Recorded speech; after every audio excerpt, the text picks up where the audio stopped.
Hace varios años, en una encuesta reveló que casi el 70% del público estadounidense cree que Satanás es real.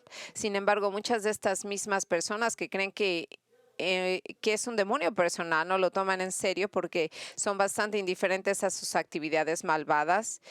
Y ¿por qué será que la pregunta es por qué ellos no lo toman en serio? Bueno, R.C. Sproul tiene una visión fascinante de esto. El doctor Sproul dijo lo siguiente: una posible razón para que esto es que él ha sido caricaturizado como un personaje grotesco con un traje rojo, una larga cola, con una horca y cuernos. ¿Y de dónde salió esta imagen popular? Bueno, vino de la Edad Media, cuando la iglesia era muy consciente de la realidad de Satanás y querían protegerse de su influencia. Decían que el punto de vulnerabilidad de Satanás era su orgullo. Para atacar su orgullo lo inventaron en caricaturas salvajes de él, haciéndolo parecer ridículo. Eso es lo hicieron para insultar a Satanás. Ahora, hoy en día nadie piensa en insultar a Satanás para protegerse de su influencia maligna. Sin embargo, lo que ha quedado de la Edad Media, de esta ridícula imagen del diablo, como un hombrecito con un traje rojo y cuernos y una cola que nadie toma en serio porque parece muy tonto. ¿A quién le va a importar él?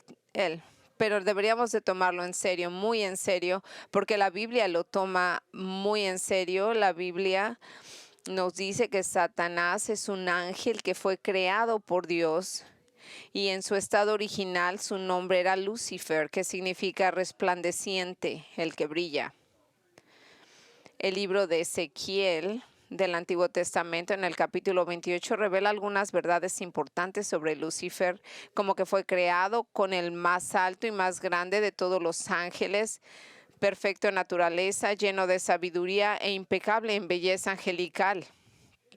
En este pasaje de Ezequiel se llama el querubín ungido que cubre, lo que significa que originalmente él tenía una posición exaltada de autoridad angelical, cubriendo o guardando el trono mismo de Dios.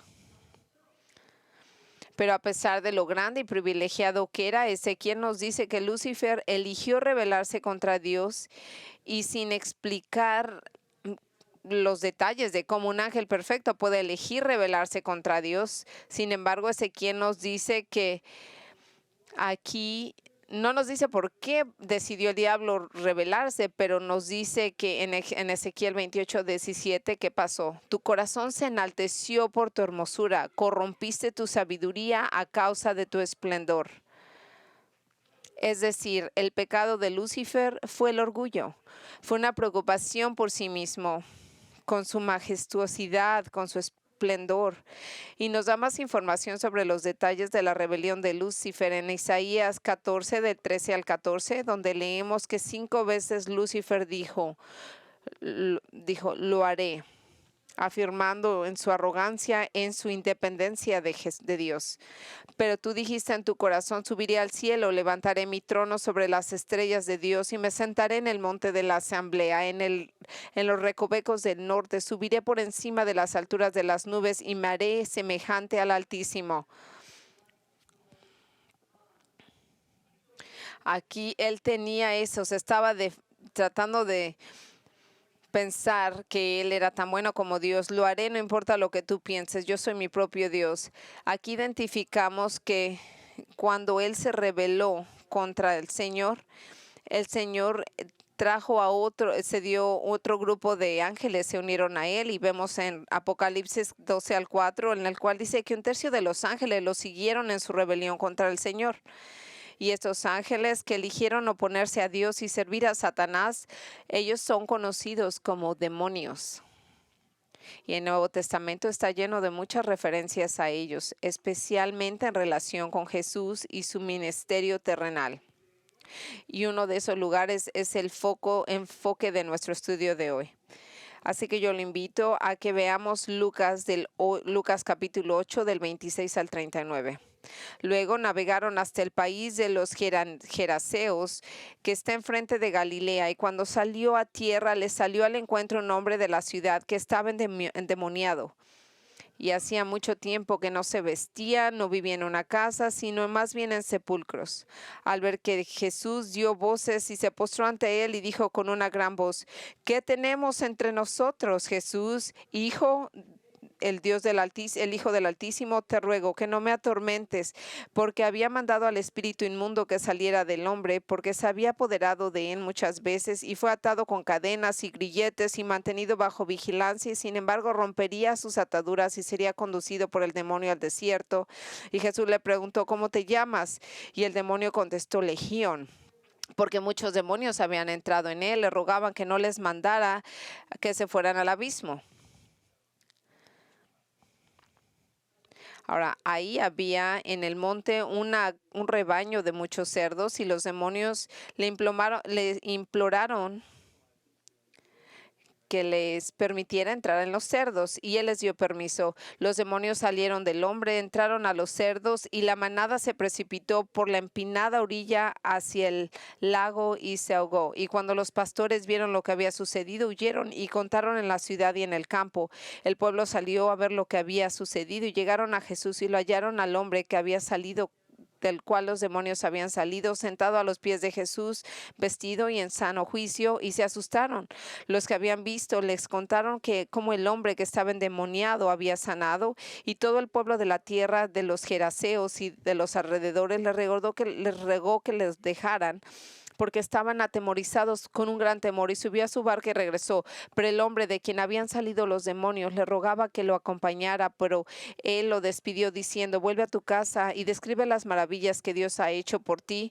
Y se fue proclamando por toda la ciudad las maravillas que Jesús había hecho por él. Ahora, aunque uno de estos versículos nos dan una serie de ideas sobre los demonios y la actividad satánica, es importante entender el propósito principal de Lucas al contarnos de la historia. Es bastante inusual, es proporcionar una evidencia convincente de la autoridad divina de Cristo, y esto se puede ver en la forma en la que Lucas nos presenta este material. Como recordará en nuestro estudio anterior de Lucas hace unas semanas, Jesús había calmado milagrosamente una violenta tormenta huracanada en el mar de Galilea, revelando su deidad y la autoridad divina sobre la naturaleza. Y más adelante en este capítulo, Lucas nos habla de Jesús sanando a una mujer que había estado enferma durante años, así como resucitando a una joven que había muerto recientemente, revelando su autoridad divina sobre la enfermedad y sobre la muerte. En estas dos secciones nos afirman la autoridad divina de Cristo sobre la naturaleza y la enfermedad. Lucas revela la autoridad divina de Cristo sobre Satanás y los demonios, al contarnos sobre el momento en que Jesús expulsó no solo uno, sino muchos espíritus malignos de un hombre poseído por demonios, enviando a estos demonios a una piara de cerdos que luego se sumergieron en la muerte en el mar de Galilea. Y usted ve todos estos grupos de demonios que fueron mandados a un grupo de cerdos que acabaron ahogándose en el mar de Galilea. La diferencia del incidente anterior, esa historia que nos está contando Lucas, él no menciona nada acerca de los discípulos. Él no menciona ni una sola vez en esta historia, en estos versos. Pero nosotros sabemos que ciertamente el resto estaba con Jesús y observaron su confrontación con estos demonios. Y la razón de esto es porque el enfoque de la historia está completamente en Jesús y quién es Él. Recuerde cómo terminó nuestro último pasaje.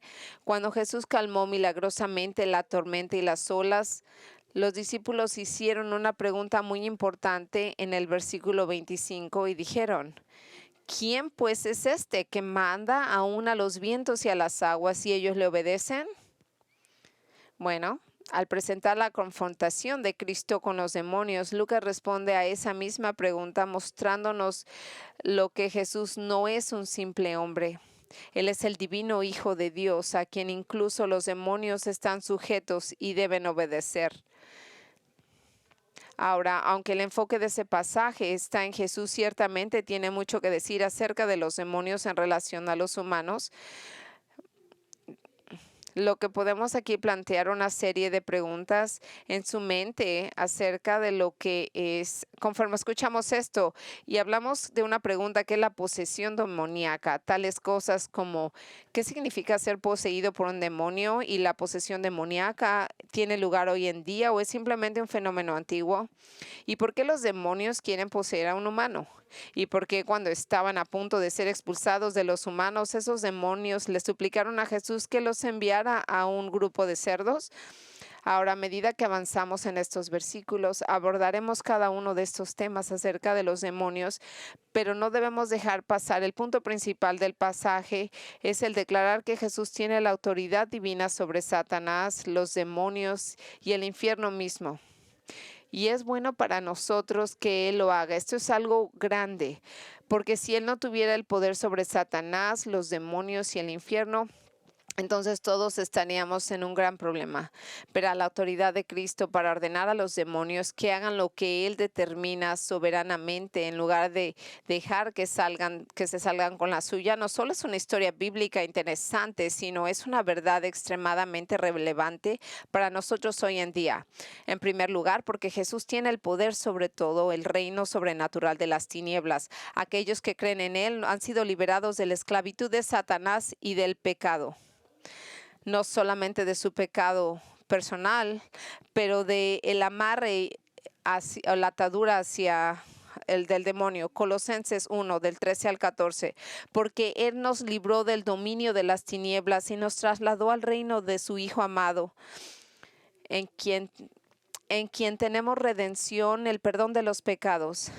Así que vea, antes de su conversión, ya sea que se diera cuenta o no, ya sea que algo era consciente para usted o no, aunque usted no lo entendía y si no conocía la esclavitud de un demonio personal, usted estaba obligado a vivir una vida de maldad egocéntrica y rebelión contra Dios.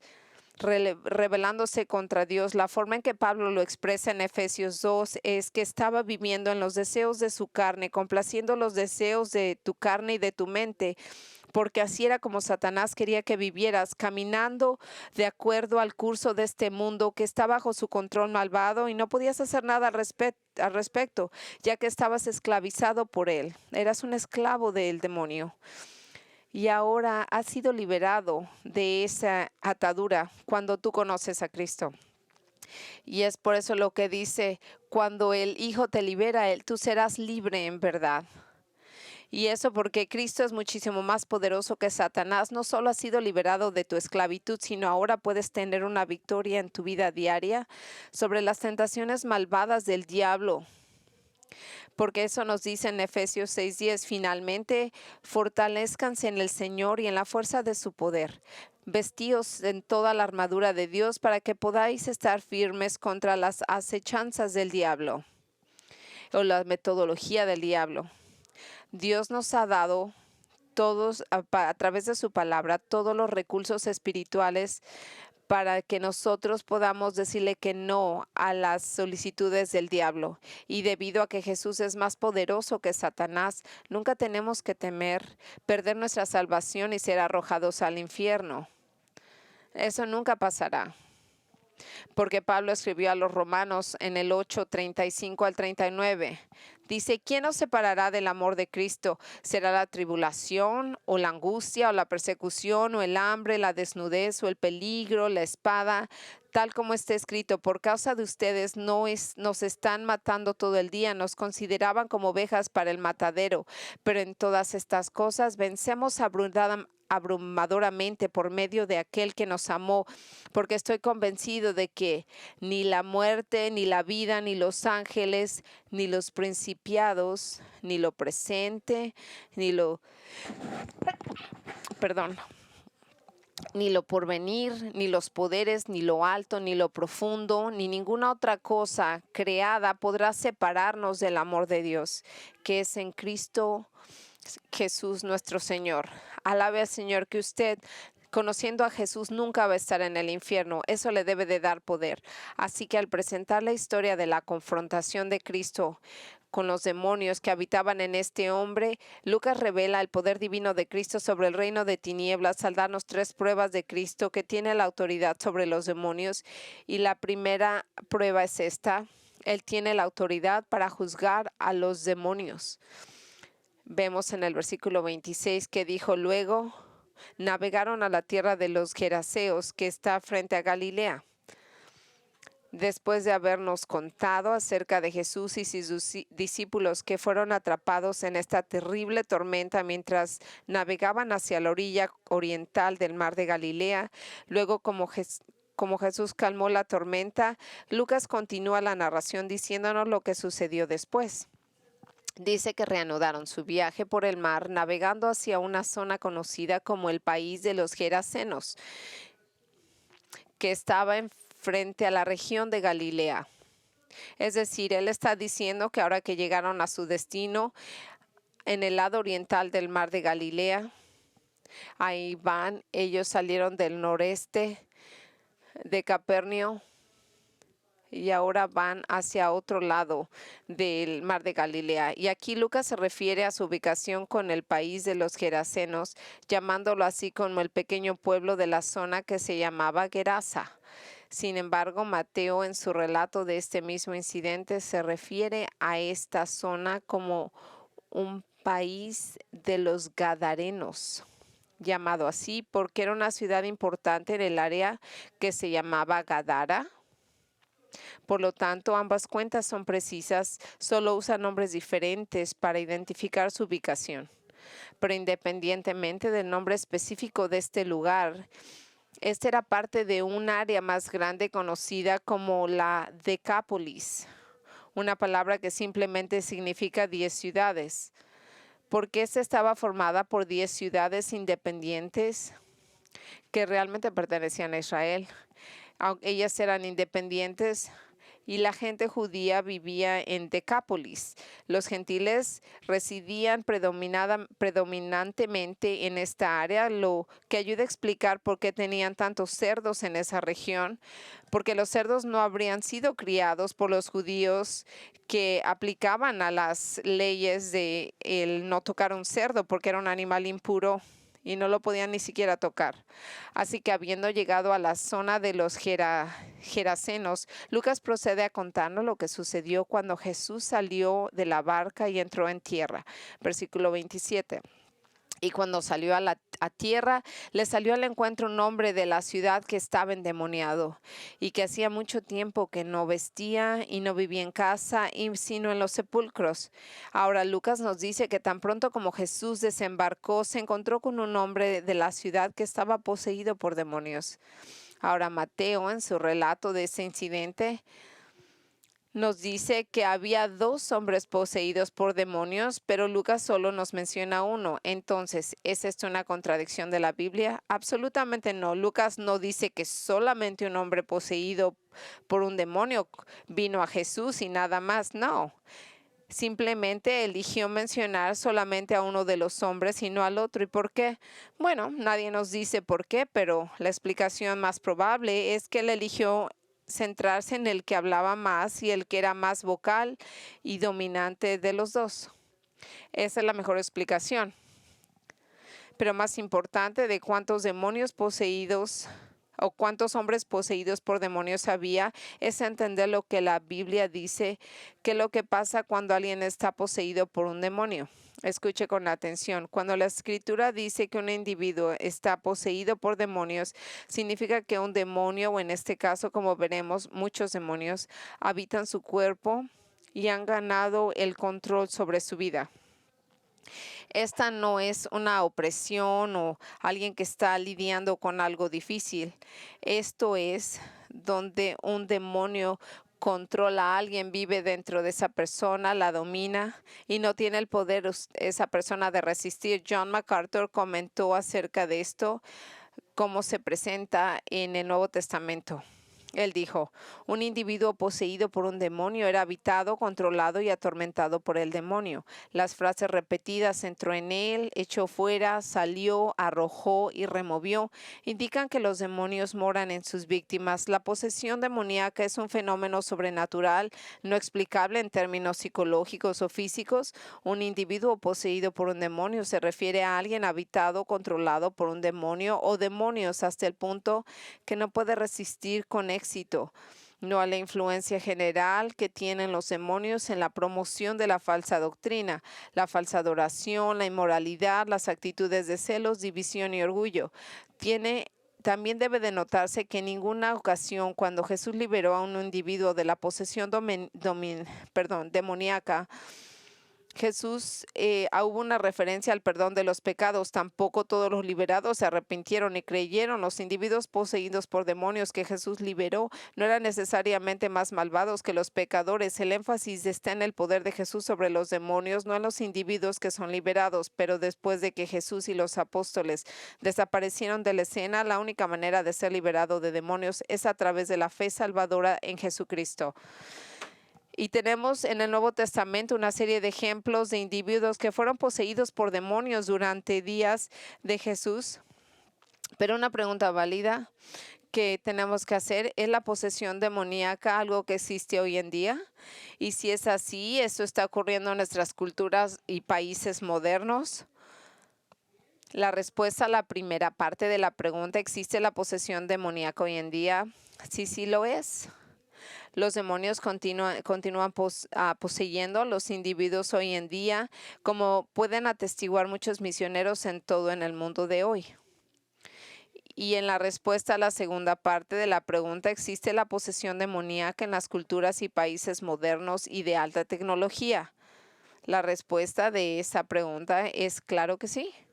Contrario a lo que mucha gente asume, la gente podría pensar que la posesión demoníaca no es algo que solo sucede en las personas que viven en áreas selváticas y remotas. También sucede a personas que viven en ciudades contemporáneas y avanzadas. Un erudito de la Biblia, al abordar el tema de la posesión demoníaca hoy en día, dijo lo siguiente: a lo largo de la historia, incluso en los tiempos modernos, ese aspecto particular de la actividad de Satanás parece aparecer más comúnmente en áreas rurales y poco sofisticadas que la sociedad urbana sofisticada.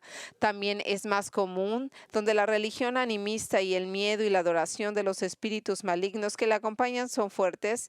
En esas sociedades más avanzadas, una persona que está seriamente trastornada por demonios es probablemente que sea considerada como una persona demente colocada en una institución mental, y parece seguro que muchas personas que son diagnosticadas con enfermedades mentales en realidad están poseídas por algún demonio. Ahora, no necesariamente todas las personas, pero puede ser que algunas de ellas estén afectadas por esto. Ahora, con respecto a este hombre poseído por un demonio en particular que Jesús encontró en el lado oriental del mar de Galilea, Lucas lo describe como un hombre que en un tiempo vivió en la ciudad, pero ahora fue desterrado de la ciudad, de modo que en lugar de morar en una casa, ahora moraba entre cadáveres en una tumba alejada de la gente. Además, los demonios que lo controlaban lo obligaron a hacer la cosa más extraña de quitarse la ropa para que quedara desnudo.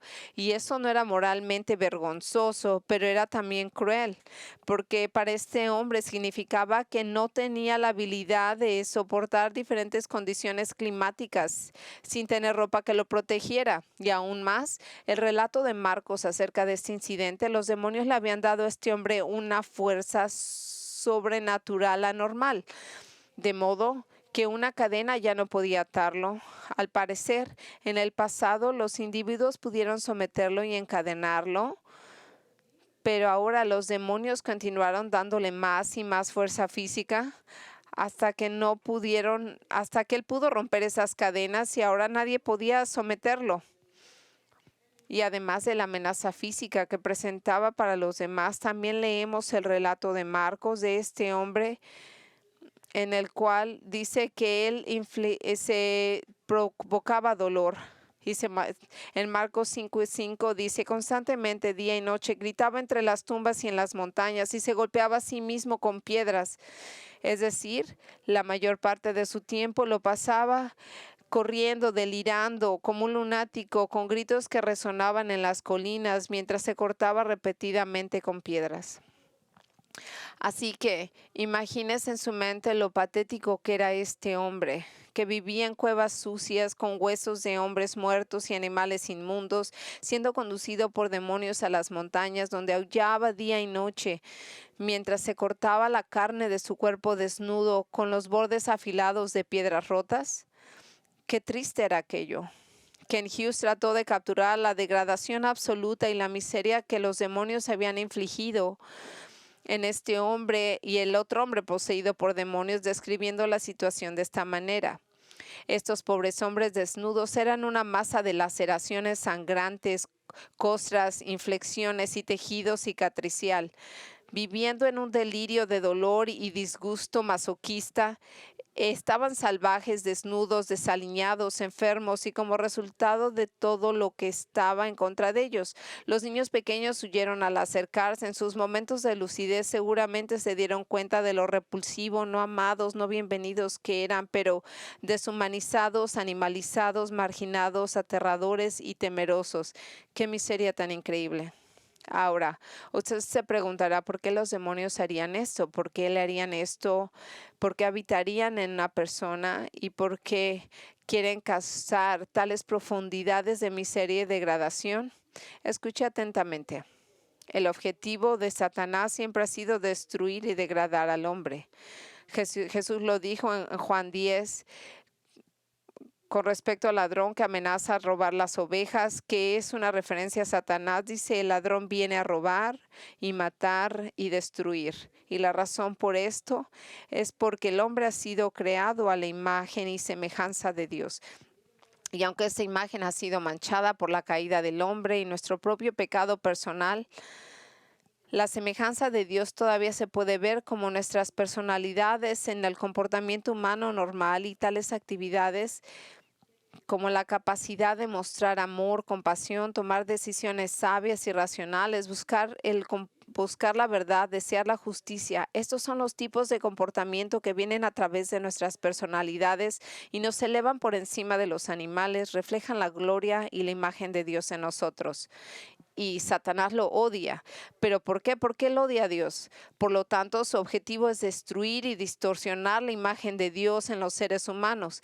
¿Y cuál es ese método en lo que lo hace alguno? Bueno, es la de posesión demoníaca. Y es otro modo lo que hace el demonio. Él viene a destruir a la gente y a su personalidad para que queden reducidos a animales enloquecidos.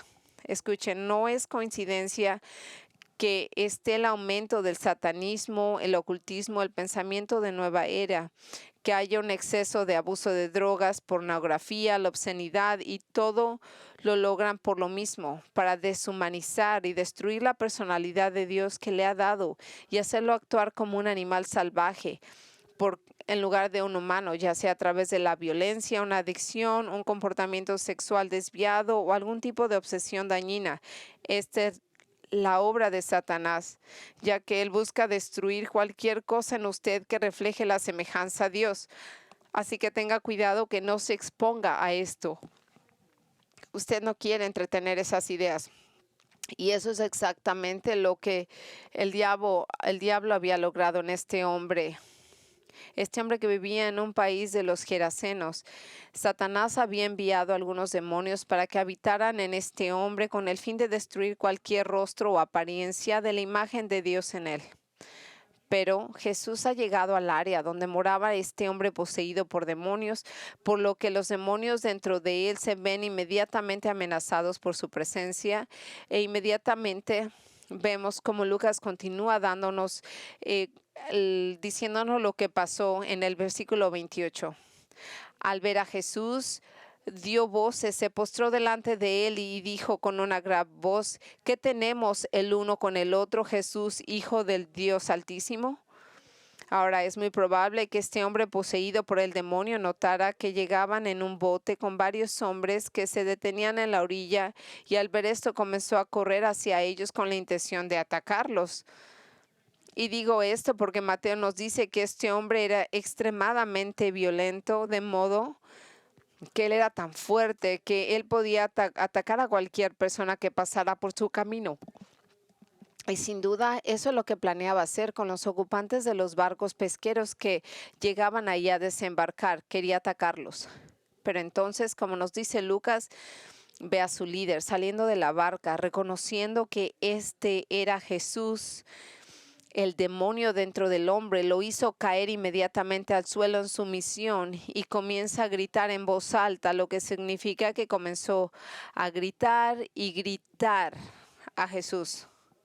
Y que lo que este demonio estaba gritando era una pregunta dirigida al Señor. Él le dijo, ¿qué tenemos que hacer el uno con el otro, Jesús? Hijo del Dios Altísimo, es decir, ¿qué quieres con nosotros, Jesús? Hijo del Dios Altísimo. Ahora, si se sorprende de que los demonios saben quién era Jesús y que Él es el Hijo de Dios, lo que significa que sabían de su deidad, no debería de sorprenderse. ¿Y sabe por qué? Porque puede haber sido la primera vez que los demonios habían visto a Dios en forma humana, pero antes de unirse a la rebelión de Satanás, todos los ángeles que conocían cada miembro de la Trinidad, el Padre, el Hijo y el Espíritu Santo, incluso ahora, estos espíritus reconocen al Espíritu de Cristo, como lo escribió un escritor, sabían intuitivamente que estaban en la presencia del Hijo de Dios. Pero este demonio sabía de la identidad de Cristo y también sabía que Dios había designado un tiempo específico en el que los demonios serían atormentados en el juicio eterno por su maldad. Por lo tanto, mientras este demonio continuaba gritándole a Jesús, le hizo una petición que Lucas registra en el versículo 28. Te ruego que no me atormentes. Ahora, Mateo en su relato agrega algo que ayuda a explicar la petición de este demonio. ¿Por qué le estaba gritando a Jesús? Mateo revela que el demonio le preguntó a Jesús, ¿has venido aquí a atormentarnos antes de la hora señalada? Verá, este demonio entendió que había un momento específico en el futuro de Dios que había sido destinado para el juicio atormentador del infierno, el lago de fuego.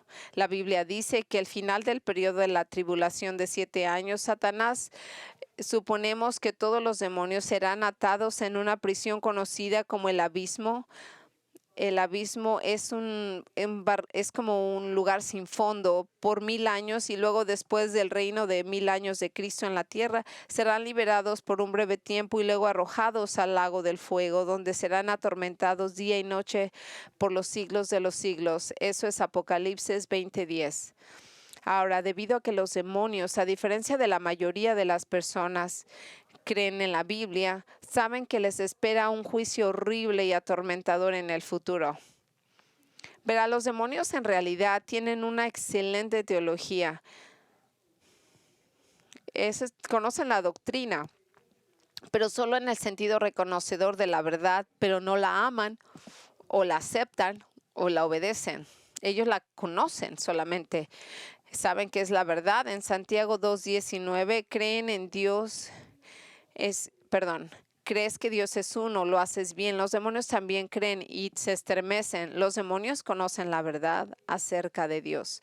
Saben que Él existe y por lo tanto se estremecen. Lo que significa es de que ellos están aterrorizados porque entienden que les espera el juicio por su rebelión contra Dios.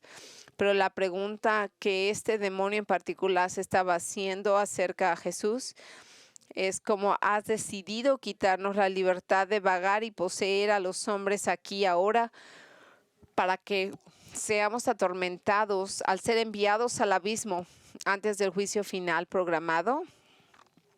Ahora, amigos, lo que es importante ver en este encuentro entre Jesús y este demonio gritón es que tan fuertes y poderosos como los demonios son, tan poderosos son que son capaces de reducir a los hombres creados a la imagen de Dios para que se comporten como animales salvajes y frenéticos. Este demonio reconoció que Jesús tenía la autoridad divina y absoluta sobre él. Sabía que Jesús era su juez y que él podía absolutamente hacer lo que él quisiera con él. Y si él quería echarlo de este hombre y comenzar su tormento ahora mismo, él podía hacerlo. Y esto es lo que reconoció este demonio, la soberanía absoluta de Cristo como el Hijo de Dios. Así como es. Escuche, si Cristo tiene la autoridad como aquel que juzgará a los demonios a causa de su rebelión, entonces entienda que Él también tiene la autoridad para juzgar a las personas por su rebelión. Y así lo hará. Como dice Santiago 2:19, los demonios se estremecen porque saben lo que les espera, el infierno, y no pueden hacer nada al respecto. Los demonios no pueden arrepentirse, no hay salvación para ellos. Ellos están amarrados y condenados a su destino. Pero nosotros nos podemos arrepentir, podemos venir al Señor, podemos ser liberados por nuestro pecado, porque podemos así arrepentirnos y escapar los horrores del infierno. Así que le imploro que se asegure que se ha arrepentido de su pecado y ha invocado a Cristo para que lo salve antes de que sea demasiado tarde, porque una vez que usted muera no tiene más oportunidad de ser salvo, es muy tarde. El infierno es verdadero, conozca a Jesús. Y así la primera prueba de la autoridad de Cristo sobre los demonios es de que él tenía la autoridad para juzgarlos. Y a medida que Lucas continúa desarrollando este incidente, nos da una segunda prueba en el versículo 29. Él tiene la autoridad para echarlos fuera de los hombres. Leemos, porque había mandado al espíritu inmundo que saliese del hombre, porque se había apoderado de él muchas veces, y fue atado con una cadena, grilletes, manteniéndolo bajo vigilancia, y sin embargo rompería sus ataduras, sería conducido por el demonio al desierto. Ahora, con estas palabras, Lucas nos ayuda a entender por qué este demonio le suplicó a Jesús que no lo atormentara con juicio en ese momento, porque Jesús le acababa de ordenar al demonio que se apartara del hombre, y porque Jesús ordenó a ese espíritu maligno que saliera del hombre. Bueno, note que Lucas le da la razón al decirnos que este demonio había torturado y atormentado tan cruelmente a este hombre, que dice, porque refiriéndose al demonio, se había apoderado de él muchas veces y fue atado con cadenas y grilletes, manteniendo la vigilancia, y sin embargo rompería sus ataduras y sería conducido por el demonio al desierto. Este demonio a menudo atormentaba a este hombre, haciéndolo entrar en un frenzy salvaje, de un modo que la gente de la ciudad había tratado de retenerlo con cadenas, pero su fuerza sobrenatural demoníaca rompía las cadenas y el demonio lo conducía al desierto, solo, viviendo entre personas muertas en las tumbas. Nótese eso, lo que Lucas nos está diciendo al relatar cómo este hombre fue torturado por el demonio, es una razón por la que Jesús le ordenó a este demonio malvado que se apartara de este hombre y que se fuera, porque él sabía el dolor y el sufrimiento en el que el hombre se encontraba. El Señor se compadeció de él, es decir, su corazón de amor y compasión estaban con este hombre por el dolor y la miseria inimaginable que se había obligado a soportar a las manos de este demonio cruel y malvado. Así que Jesús decidió que no iba a permitir que continuara más, y por eso, con su amorosa bondad, le ordenó al demonio que se fuera. Y luego Lucas nos dice más adelante que Jesús le preguntó a este demonio y a este hombre poseído, le preguntó, ¿cómo te llamas?, le dijo al demonio, y él le dijo Legión, porque muchos demonios habían entrado en él. Dirigiéndose al hombre, Jesús le preguntó su nombre, pero fue el demonio que vivía en el hombre quien le respondió, diciendo que su nombre era Legión, porque muchos demonios habían entrado en él. Ahora, al responder Legión, el demonio en realidad no le estaba dando su nombre a Jesús, sino estaba diciendo que era uno de los muchos demonios que moraban en este hombre. Verá, la palabra legión es una referencia a una unidad de soldados romanos que podía ser hasta 6,000 hombres. Podía ser menos, pero podía ser hasta 6,000 hombres que formaban una legión. Así que lo que tenemos aquí es un vasto ejército de espíritus malignos, militantes, que vivían dentro de este hombre, atormentándolo y torturándolo sin piedad. Ahora, Lucas no nos dice por qué Jesús le preguntó al hombre su nombre, pero lo más probable es de que fuera por el bien de los discípulos del Señor que estaban viendo cómo se desarrollaba todo esto, porque Jesús quería que entendieran el tipo de autoridad que él tenía, no simplemente para expulsar a un demonio de un hombre, sino la autoridad que solo Dios tiene de expulsar a una multitud de demonios de un hombre.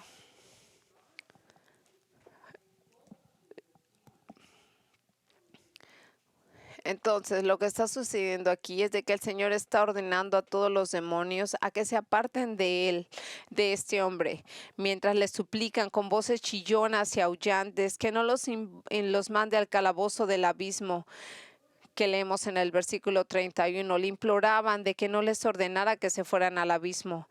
Y así, por terror y desesperación, estos espíritus malignos sugieren un plan de acción alternativo a Jesús.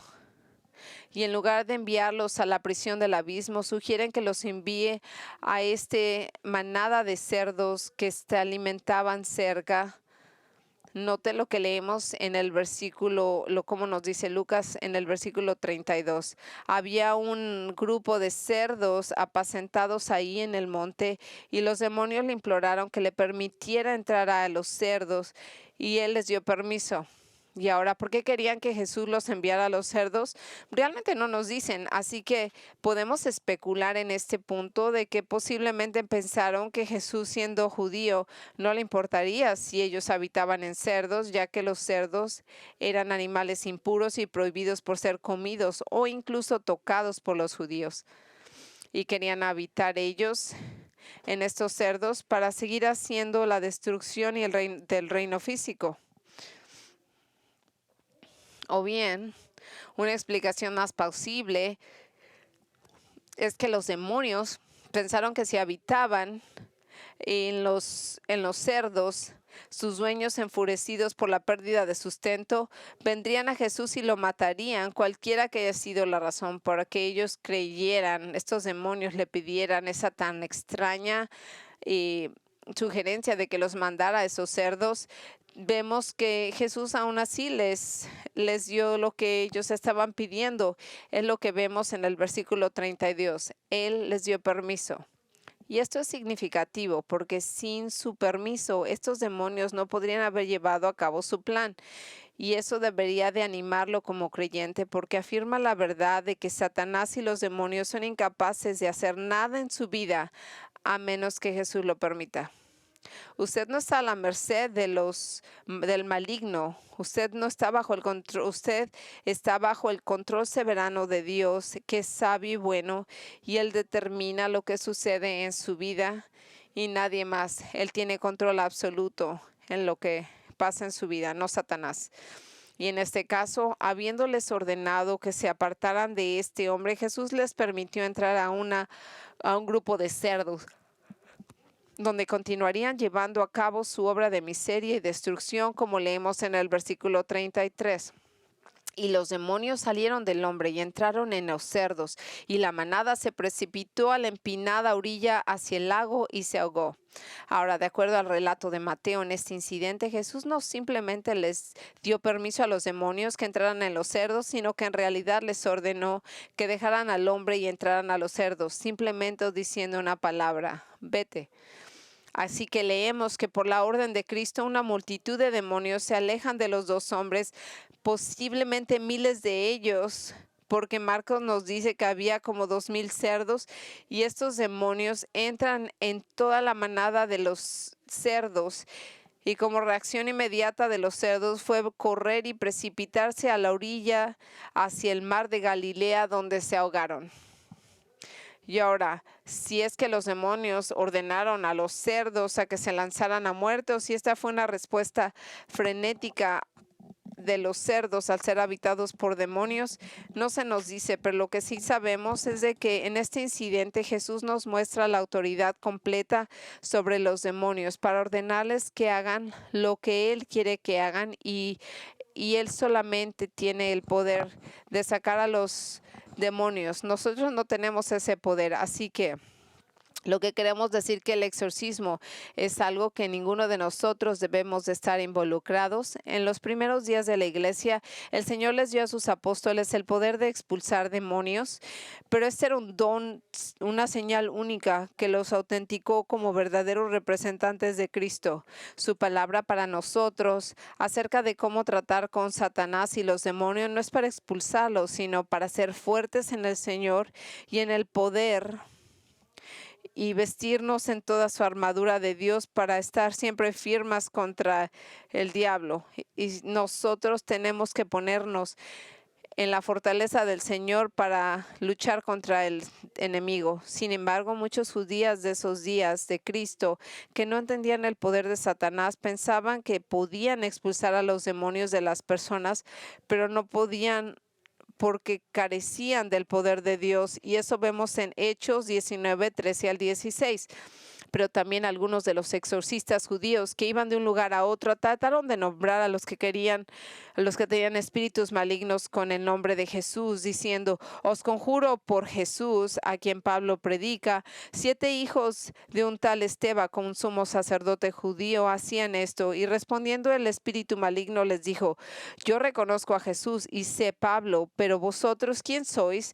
El hombre de quien estaba en el espíritu maligno saltó sobre ellos y los sometió a todos, los venció, de modo que huyeron de aquella casa desnudos y heridos.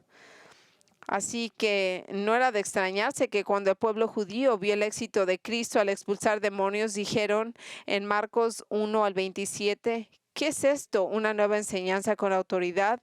Él manda a los espíritus inmundos y ellos le obedecen. Nunca habían visto algo así, porque nadie más que Cristo tiene el poder y la autoridad. Y lo mismo es cierto hoy, nadie más que Cristo tiene el poder soberano sobre los demonios que le obedecen. ¿Por qué? Porque Él es el soberano supremo, Dios mismo. La noche anterior detuvo a un mar embravecido con una palabra y ahora con una palabra los demonios huyen.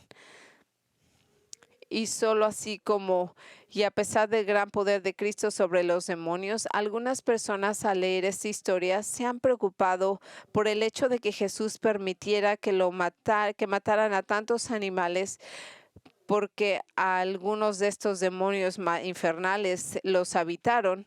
Y le voy a decir un par de cosas para que usted tome en cuenta. Por un lado, los cerdos iban a ser asesinados de todos modos. No era como que estaban siendo criados para convertirse en mascotas domésticas. En segundo lugar, si los dueños eran judíos, entonces estaban equivocados al criarlos. Esto los habría enviado un fuerte mensaje que no violaran la ley de Moisés. Y en tercer lugar, este hombre poseído por el demonio creado a la imagen de Dios era más importante que 2,000 cerdos que estaban siendo criados solo para ser sacrificados. Ahora, todas estas razones para dejar morir a estos cerdos pueden ser muy válidas, pero la razón principal por la que Jesús accedió a la extraña petición de los demonios de ser enviados a los cerdos es para mostrar su poder sobre Satanás, por medio de una demostración muy dramática y visible que los demonios realmente se habían apartado de este hombre. No era su palabra, la gente vio. Y ese pensamiento nos lleva a una prueba más de la autoridad de Cristo sobre los demonios. Porque ya vimos la primera es su autoridad para juzgarlos, su autoridad para expulsarlos de los hombres. Y Lucas nos dice ahora que la tercera prueba de la autoridad de Cristo sobre los demonios se ve en el hecho de que Él tiene la autoridad para restaurar sus vidas que unas vez fueron destrozadas por demonios. Vemos en Lucas 8, del 34 al 35. Al ver los pastores lo que había sucedido, huyeron y lo contaron en la ciudad y en el campo. El pueblo salió a ver lo que había sucedido. Llegaron a Jesús y hallaron al hombre de quien habían salido los demonios, sentados a los pies de Jesús, vestido y en su sano juicio y se asustaron. Lucas nos dice que cuando los hombres habían estado en la ciudad, que los hombres que habían estado al cuidado de los cerdos vieron lo que había sucedido a estos animales, corrieron a la ciudad y al campo para contar a todos lo que acababa de suceder. Esa gente se llevaron la sorpresa de su vida, porque vieron a un hombre que una vez había estado en las garras de todos estos demonios y ahora lo veían en su sano juicio, sentado a los pies de Jesús, autocontrolado y completamente vestido. Escuche, solamente el Señor puede hacer un milagro como esto. Solo Dios puede hacer y restaurar una vida destruida por Satanás.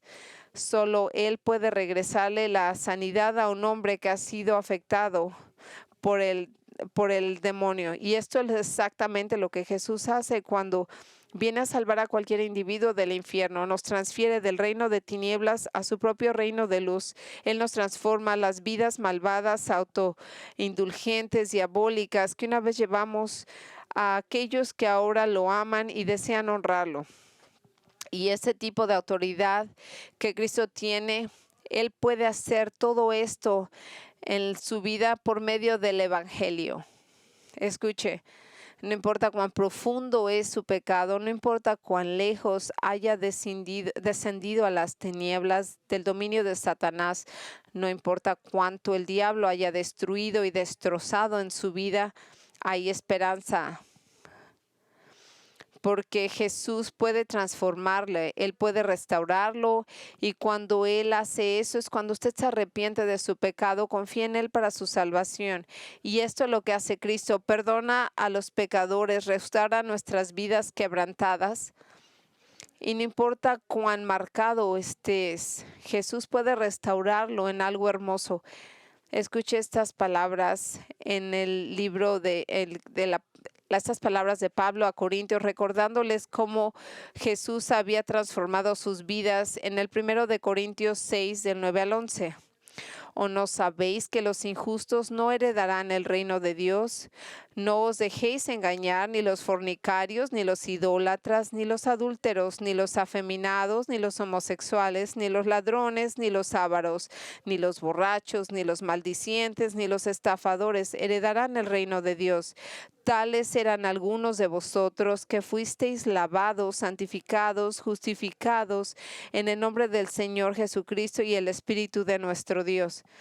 Ahora, uno pensaría que la gente de este pueblo, al ver la transformación milagrosa de este hombre, a una vez que estuvo poseído por un demonio, se regocijaría y se emocionaría para él. Usted pensaría que al ver este cambio milagroso, usted creía que la gente estaría contenta y estarían celebrando y deseando que Jesús transformara también a ellos. Pero increíblemente eso no era el caso. En vez de regocijarse, ellos estaban asustados, ellos estaban aterrorizados. ¿Y por qué estaban aterrorizados? Bueno, Lucas nos dice que estaban aterrorizados porque los que lo habían visto le contaron de cómo el hombre que estaba endemoniado había sido sanado. La gente asustada porque les había dicho cómo este hombre poseído por el demonio había llegado a ser sanado, y eso los aterrorizó porque se dieron cuenta de que en Jesús estaba la presencia de alguien que era no solo más poderoso que cualquier otra persona que hubiera encontrado, sino alguien que era más santo y puro, y sabía que ellos no lo eran, y eso los petrificaba. Ellos estaban tan asustados como porque ellos eran hombres pecadores y no eran puros, y tenían tanto miedo, como nos dice el versículo 37, que ellos le preguntaron a Jesús que se apartara. Versículo 37, y todo el pueblo de la tierra de los Geraseos y de los alrededores le rogó que los dejara, porque estaban atemorizados con un gran temor, y él subió a la barca y regresó. En lugar de que le dijeran, en lugar de pedirle que los sanara, que a ellos, a sus seres queridos, la gente de la zona le pidió que se alejara, que se fuera a otro lugar, porque estaban ellos atrapados por el miedo. sabiendo lo pecadores que eran, se sentían incómodos en la presencia de Cristo y se sentían amenazados por su poder y su santidad. Verá, estas personas habían vislumbrado el poder para cambiar a un hombre y no querían ese tipo de poder los cambiar a ellos. Entendieron que alguien que había tenido el poder de liberar a un hombre de miles de demonios también tiene el poder de liberar a cualquier otra persona que él elija. Y ellos no querían que Jesús interfiriera en sus vidas, así que le pidieron que se marchara. No es exactamente lo que la mayoría de la gente reacciona hoy en día hacia Jesús, al ver cómo Jesús ha transformado a alguien cercano a ellos, algún amigo, un familiar. Cuando ven cómo Jesús ha transformado una vida, ellos se sienten muy incómodos porque ellos se sienten incómodos alrededor de usted, cuando usted habla de Cristo. ¿Por qué? Porque ellos aman a su pecado y no quieren que el Señor interrumpa sus vidas y por eso despiden a Jesús, negándose a escuchar nada más sobre Él. No quiero que hables de Él, no me siento cómodo acerca de este tema. Por favor, tenga cuidado de decirle a Jesús que se marche. Si el Señor ha estado tirando de su corazón, convenciéndolo de su pecado y su necesidad de salvación, no lo ignore, no despida a Jesús. Una vez más, ¿por qué? Porque usted no sabe si esta vez realmente Él se va a ir y va a dejar de tocar el corazón. Y eso fue exactamente lo que hizo en este pueblo. Cuando le dijeron que Él se fuera, Lucas nos dice que Él se volvió a la barca y regresó al otro lado del mar de Galilea. Él no dijo, no, tú me necesitas.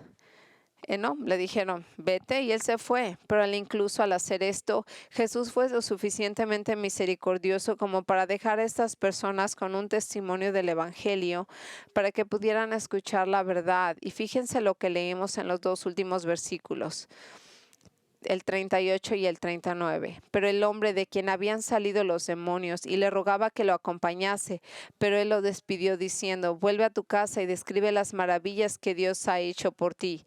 Y se fue proclamando por toda la ciudad las maravillas que Jesús había hecho con él, porque Jesús es Dios. Lucas nos dice que el hombre a quien todos estos demonios habían sido expulsados le estaba suplicando a Jesús que lo dejara acompañarlo, pero Jesús dijo que él quería que regresara a su hogar y que le contara a todos los demás de las grandes cosas que Dios había hecho con él. Y eso es exactamente lo que hizo. Se convirtió en un misionero para la gente de su área, contándoles a todos de las grandes cosas que Jesús había hecho por él. Y como nos dice Marcos en su relato de esta historia, todos se maravillaron. Así que aunque Jesús se fue de esta zona, se aseguró de que tuvieran un testigo que les proclamara la verdad. Y eso es gracia y misericordia. Pero aún así, qué triste que cuando estas personas se encontraron cara a cara con Dios y tuvieron una demostración tan vívida de su poder para restaurar vidas, a una vez que habían sido destrozadas por el diablo, simplemente le pidieron que se fuera, porque no querían que los transformara. Eso no tiene que ser el caso para usted. Porque si usted no puede estar posiblemente poseído por un demonio, pero si usted no conoce a Cristo, entonces está bajo el control de Satanás, se dé cuenta o no. Es posible que tenga un comportamiento sucio del que se avergüence, que haya perdido toda la esperanza de cambiar. Y usted ha perdido toda la esperanza de cambiar, porque usted no se puede cambiar, pero el Señor lo puede cambiar a usted. Ese es el poder que Él tiene de calmar el mar, de expulsar demonios. Él puede restaurar su vida dándole la salvación, perdonándolo por sus pecados. Porque por eso Cristo murió en la cruz, para pagar el castigo. Él experimentó el infierno por los pecadores. Él pagó el castigo por el pecado. Él está aquí, Él ya ha tomado esa ruta, Él ya pagó por el pecado y Él le dice que se arrepienta de su pecado, que venga a Él y que ponga su fe en Él para su salvación. Yo le digo que lo haga, que hoy sea el día de su salvación, no mañana, porque posiblemente mañana Él pudiera dejarlo y dejar de tocar su corazón. Así que si usted necesita hablar con alguien, venga aquí enfrente y yo aquí hablo con usted, platicamos. Padre, te agradecemos por este pasaje diferente de la Escritura en en el cual nos dice lo que es lo que es verdadero.